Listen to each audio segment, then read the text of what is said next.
I'm not going to start with a hype reel, because the real question you're probably asking yourself is whether this console is worth the space it will take up in your studio, and if it will actually make a difference in the day-to-day workflow you've already got. Buying a digital mixer can feel like stepping into a maze of knobs, faders, and software bundles that promise everything but deliver only a half-finished solution. The Yamaha MGX16 tries to position itself as an honest-stop shop for the home recording musician, the small venue engineer, and the podcaster who also streams video. Link is in the description if you want to check the product details on Amazon. In the next few minutes I'll walk through the things that matter once you've unboxed it, the moments where it shines, and the situations where you might be better off looking elsewhere.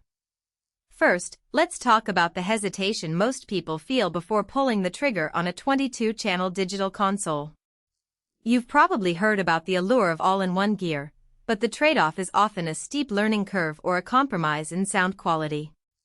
The MGX16's biggest claim is that it packs a full analog-style tactile surface 16 motorized faders you can actually grab and move while also giving you a 4.3-inch touchscreen that runs a handful of control knobs for deeper edits. If you've ever tried to mix a live band with a laptop and a handful of external plugins, you know how easy it is to lose track of where a parameter lives. The combination of physical faders and a modest screen aims to keep your hands on the music, not scrolling through endless menus. What makes the MGX16 practical for everyday use is the way Yamaha has wired the inputs and outputs. The console offers a decent spread of line, mic, and instrument inputs, each backed by Yamaha's new MGX preamps with an 86 dB gain range. In real life that means you can hook up a vocal mic, a guitar amp, a keyboard, and even a Bluetooth audio source without having to fiddle with external gain blocks. I've seen a small venue band run a full drum kit, 2 vocalists, and a synth through a single MGX16, and the preamps held their own without any noticeable hiss when cranked up for the kick drum. The Bluetooth input is a nice, if not essential, touch for anyone who likes to bring in a backing track from a phone without pulling out an extra cable. One of the most under-discussed features is the dual USB-C audio interface that doubles as a 4K video capture and pass-through hub. For a creator who streams live gigs or records video podcasts, you can feed a 4K camera directly into the console, monitor the audio with zero latency, and then send both video and sound out to a streaming platform all through a single cable to your laptop. In practice, this eliminates the tangle of separate capture cards and audio interfaces, and it keeps the sync between picture and sound tight. I tested it with a DSLR at 30 frames per second, and there was no lag that I could perceive, which is a rare find at this price point. Now, let's consider the software side.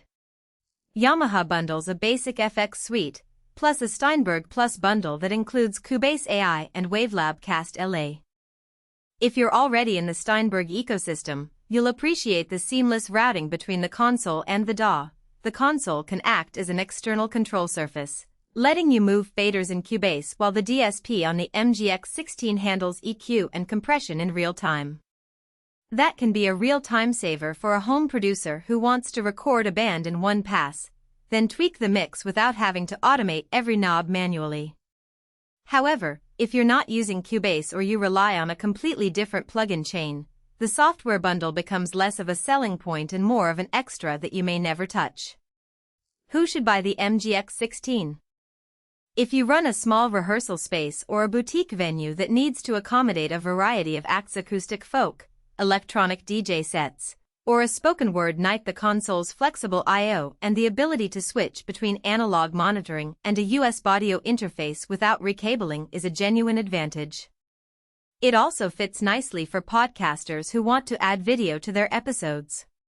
The tactile faders give you the feel of a traditional board, which many people find reassuring when they're used to analog mixers, while the touchscreen offers quick access to routing and effects when you need it. Finally, the built-in DSP means you can get a clean, professional-grade monitor mix for performers without buying a separate outboard processor. Who should skip it? If you're a pure bedroom producer who works entirely inside a DAW and never needs external I/O beyond a pair of studio monitors, you'll probably find the console's size and price a bit overkill. The same goes for a touring road crew who values ruggedness and compactness above all else. The MGX16, while solidly built, isn't as portable as a rack mount unit or a small USB mixer that can be tucked into a flight case.